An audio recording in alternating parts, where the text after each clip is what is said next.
Praise the lord. ಪ್ರೀತಿಯ ಸಹೋದರ ಹಾಗೂ ಸಹೋದರೇ, ಈ ಮುಂಜಾನೆಗಳಲ್ಲಿ ನೋಡಿದ್ರಲ್ಲಿ ಬಹಳ ಸಂತೋಷದಿಂದಾಗಿದ್ದೇನೆ.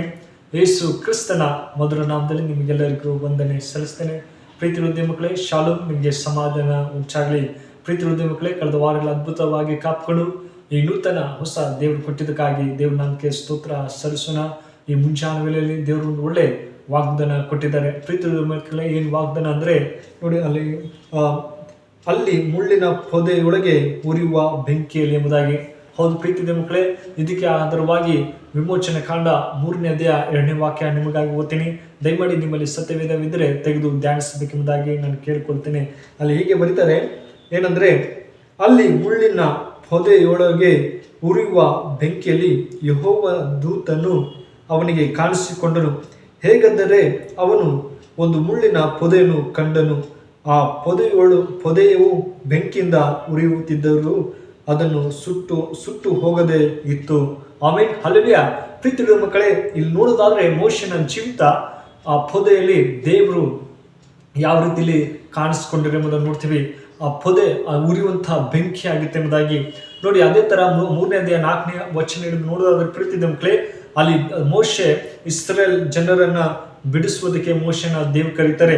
ಅಲ್ಲಿ ನೋಡುವುದಾದ್ರೆ ದಾರಿ ತಪ್ಪಿ ದಾರಿ ಬಿಟ್ಟು ಈ ಆಶ್ರಯವನ್ನು ನೋಡಿ, ಏನಂತಾರೆ, ನೋಡುವುದಕ್ಕೆ ಅವನು ದಾರಿ ಬಿಟ್ಟಿದ್ದನು. ಯೆಹೋವನು ಕಂಡು ದೇವರು ಆ ಪೊದೆಯೊಳಗೆ ಕರೀತಾರೆ, ಮೋಶೆ ಮೋಶೆ ಎಂಬುದಾಗಿ.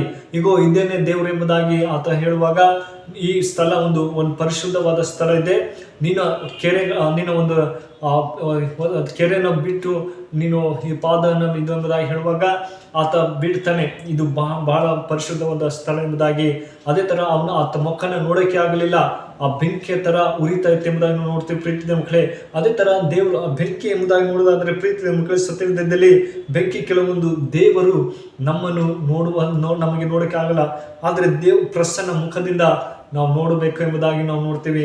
ಅದೇ ತರ ವಿಮೋಚನೆ ಕಾಂಡ 13:20 ಕೇಳ್ತದೆ, ಯೆಹೋವನು ಹಗಲು ಹೊತ್ತಿನಲ್ಲಿ ದಾರಿ ತೋರಿಸುವುದಕ್ಕೆ ಮೇಘ ಸ್ತಂಭದಲ್ಲಿಯೂ ರಾತ್ರಿ ಸ್ತಂಭ ವೇಳೆಯೂ ಬೆಳಕಾಗಿ ಕಂಡು ಅದಕ್ಕೆ ಅಗ್ನಿ ಸ್ತಂಭವಾಗಿದ್ದಾನೆ ಎಂಬುದಾಗಿ ನೋಡ್ತೀವಿ. ಹೌದು ಪ್ರೀತಿಯ ಮಕ್ಕಳೇ, ದೇವರ ಅಗ್ನಿ ಸ್ತಂಭವು ಮೇಘ ಸ್ತಂಭವು ಆಗಿ ನಮ್ಮನ್ನು ಕಾಪಾಡುವಂತಹ ಸರ್ವಶಕ್ತರಾಗಿದ್ದಾರೆ. ನಮ್ಮ ದಿನಗಳಲ್ಲಿ ನೋಡೋದಾದ್ರೆ, ಈ ದಿನಗಳಲ್ಲಿ ನಾವು ಯಾವ ಪರಿಸ್ಥಿತಿಯಲ್ಲಿ ಇದ್ದೀವಿ, ಅಯ್ಯೋ ನನ್ನ ಜೀವಿತದಲ್ಲಿ ನಾನು ಹೇಗೆ ಮುಂದೆ ಹೋಗಬೇಕು ಎಂಬಂತ ಗಲಿಬಿಲಿ ಇದೆ. ಆದರೆ ದೇವರಿಂದ ಹೇಳ್ತಿದ್ದೇನೆ, ದೇವದೂತರು ಹಾಗೆ ನಮ್ಮನ್ನು ಕರೀತಾರೆ, ಮಗನೇ ಮಗಳೇ, ನೀ ಎಲ್ಲಿದೆಯಾ, ನೀನ್ ಪರಿಶುದ್ಧ ಸ್ಥಳದಲ್ಲಿ ನೀವು ಯಾವ ರೀತಿಯಲ್ಲಿ ನಂಬಿಕೆಯಿಂದ ಜೀವಿಸ್ತಾ ಇದ್ದೀರಿ ಎಂಬುದು ಬಹಳ ಮುಖ್ಯವಾಗಿದೆ ಎಂಬುದಾಗಿ ದೇವರು ವಾಕ್ಯ ಹೇಳ್ತದೆ. ಪ್ರೀತಿಯ ಮಕ್ಕಳೇ, ಈ ಬೆಂಕಿ ವಿಷಯವಾಗಿ ದೇವರ ಪರಿಪೂರ್ಣವಾದ ಒಂದು ಆನಂದವಿದೆ. ಪ್ರೀತಿಯ ಮಕ್ಕಳೇ, ದೇವರಲ್ಲಿ ನಾವು ಯಾವ ರೀತಿಯಲ್ಲಿ ಆರಾಧಿಸ್ತಾ ಇದ್ದೀವಿ ಎಂಬುದು ಬಹಳ ಮುಖ್ಯವಾಗಿದೆ. ಅಂದು ಮೋಶೆ ದೇವರು ಕರೆಯುವಾಗ ತನ್ನ ಚಪ್ಪಲಿಗಳನ್ನು ತೆಗೆದು ಆರಾಧಿಸ್ತಾ ಇದ್ದೀರಿ ಎಂಬುದನ್ನು ಭಯಪಟ್ಟ. ದೇವರೇ, ಹೇಗಪ್ಪ ಈ ಬೆಂಕಿಯಿಂದ, ಅದೇ ತರ ದೇವರ ನಾವು ಪ್ರಸನ್ನ ಮುಖದಿಂದ ನೋಡಕ್ಕೆ ಸಾಧ್ಯ ಎಂಬುದಾಗಿ ನೋಡ್ತೀವಿ ಪ್ರೀತಿಯ ಮಕ್ಕಳೇ. ಅದೇ ಮಾರ್ಕನ ಸುವಾರ್ತೆ ನೋಡೋದಾದ್ರೆ ಪ್ರೀತಿಯ ಮಕ್ಕಳೇ, ಅಲ್ಲಿ ನೋಡಿ, ಪೊದೆ ಅಂದರೆ ಆದರೆ ಸತ್ತವರು ಬದುಕಿಸಿಕೊಳ್ಳುವುದಾದ್ರೆ ವಿಷಯದಲ್ಲಿ ಹೇಳಬೇಕಾದ್ರೆ ನಾನು ಅಬ್ರಹಾಮನ ದೇವರು, ಇಸಾಕನ ದೇವರು ಎಂಬುದಾಗಿ ದೇವ್ರ ವಾಕ್ಯ ಹೇಳ್ತದೆ. ಅದೇ ತರ ಅಪೊಸ್ತಲ ಕೃತ್ಯ 7ನೇ ಅಧ್ಯಾಯ 30ನೇ ವಚನ ಹೇಳ್ತದೆ, 40 ವರ್ಷದ ಮೇಲೆ ದೇವರು ಹೇಳ್ತಾರೆ, ನಾನು ಆ ಮೋಶೆ ಸಂಗಡ ಇದ್ದ ಹಾಗೆ ನಾನು ನಿಮ್ಮ ಸಂಗಡ ಇರ್ತೀನಿ. ದೇವರು ಮೋಶೆಯನ್ನು ಯಾವ ರೀತಿಯಲ್ಲಿ ಅದ್ಭುತವಾಗಿ ನಡೆಸಿದ್ರು, ಅದೇ ತರ ನಮಗೂ ಕೂಡ ನಡೆಸುವಂತ ದೇವರು ಪೊದೆ ಮೂಲಕ ನಮ್ಮನ್ನು ಕರೀತಾನೆ. ನಾವು ಯಾವ ರೀತಿಯಲ್ಲಿ ಕಿವಿ ಕೊಡ್ತಾ ಇದ್ದೀವಿ ಎಂಬುದು ಬಹಳ ಮುಖ್ಯವಾಗಿದೆ. ಅಬ್ರಾಹ್ಮನ ದೇವರು, ಇಸಾಕನ ದೇವರು, ಯಾಕೋಬನ ದೇವರು, ಮೋಶೆ ಅಂತ ಆತ ದೇವರು ಹೇಳ್ತಾರೆ ಅಪೊಸ್ತಲದಲ್ಲಿ. ಹೌದು ಪ್ರೀತಿಯ ಮಕ್ಕಳೇ, ನಾವು ದೇವರೇ ನೀನು ನಮ್ಮನ್ನು ಕರೀತಾ ಇದೆಯಾ, ನಾವು ಕಿವಿ ಕೊಟ್ಟು ಕೇಳುವಂತೆ ನೀನು ಸಹಾಯ ಮಾಡು, ನಮ್ಮ ಎಲ್ಲ ಪರಿಸ್ಥಿತಿಗಳನ್ನು ಬಿಡುಗಡೆ ಕೊಡುವಂಥ ಸರ್ವಶಕ್ತರಾಗಿದ್ದಾರೆ ಪ್ರೀತಿಯ ಮಕ್ಕಳೇ. ಅದೇ ತರ ಮತ್ತೇನು ಬರೆದ ಸುವಾರ್ತೆ 27ನೇ ಅಧ್ಯಾಯ 46ನೇ ವಚನ ನೋಡೋದಾದ್ರೆ, ಯೇಸು ಸ್ವಾಮಿ ಶಿಲುಬೆ ಮೇಲೆ ಹೋಗುವಾಗ, ನನ್ನ ದೇವರೇ ಯಾಕೆ ನನ್ನನ್ನು ಕೈ ಬಿಟ್ಟಿದೆ ಎಂಬುದಾಗಿ ಕೇಳ್ತಾರೆ. ಆದ್ರೆ ದೇವರು ದುಃಖದಲ್ಲಿ ಇರುವಾಗಲೂ ದೇವರನ್ನ ಏನು ಮಾಡದೆ ದೇವರನ್ನ ಆರಾಧಿಸ್ತಿದ್ದೀರಿ ಎಂಬುದನ್ನು ನೋಡ್ತೀವಿ. ನನ್ನ ದೇವರೇ ಎಂಬುದಾಗಿ ಕೂಗ್ತಾ ಇದ್ರು. ನಾವು ಎಂಥ ಪರಿಸ್ಥಿತಿಯಲ್ಲಿ ನಮ್ಮ ಪಾಪಗಳಿಗಾಗಿ ತನ್ನ ಶಿಲ್ಬೆ ಮೇಲೆ ಪ್ರಾಣ ಕೊಟ್ಟಿದ್ದಾರೆ. ನಾವು ಶಿಲ್ಬೆ ಹೋಗಬೇಕಾಗಿತ್ತು, ಆದ್ರೆ ಬದಲಾಗಿ ದೇವರು ನಮಗೋಸ್ಕರ ನನ್ನ ಮಕ್ಕಳು ಒಳ್ಳೆಯದಾಗಿ ಜೀವಿಸಲಿ ಎಂಬುದೇ ಆತ ಕೂಗ್ತಾ ಇದ್ದಾರೆ ಎಂಬುದನ್ನು ನೋಡ್ತೀವಿ. ಹೌದು ಪ್ರೀತಿಯ ಮಕ್ಕಳೇ, ಮೋಶೆನು ಕೂಡ ದೇವರನ್ನ ಕರೀತಾ ಇದ್ರು.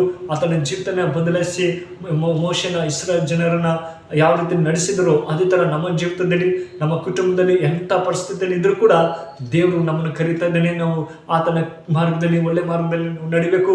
ಆತ ನಮಗೆ ಸಹಾಯ ಮಾಡುವಂಥ ಸರ್ವಶಕ್ತರಾಗಿದ್ದಾರೆ. ಈ ವಾಕ್ಯ ನಿಮ್ಮ ಜೀವಿತದಲ್ಲಿ ಆಶ್ವಸಿಸಿ ಕಾಪಾಡಲಿ. ಪ್ರಾರ್ಥನೆ ಮಾಡೋಣ. ಕಣ್ಮುಚ್ಚಿಕೊಂಡು ಪ್ರಾರ್ಥನೆ. ಪರಿಶುದ್ಧನೆ ಪ್ರೀತಿಯುಳ್ಳ ತಂದೆ ದೇವರು ಸ್ವಾಮಿ, ಈ ಒಳ್ಳೆ ಸಮಯಕ್ಕಾಗಿ ಸ್ತೋತ್ರ. ಕಳೆದ ವಾರೆಲ್ಲ ಅದ್ಭುತವಾಗಿ ಕಾಪಾಡು. ಈ ನೂತನ ದೇವರೇ ಕೊಟ್ಟಿದ್ದಕ್ಕಾಗಿ ಸ್ತೋತ್ರಪ್ಪ.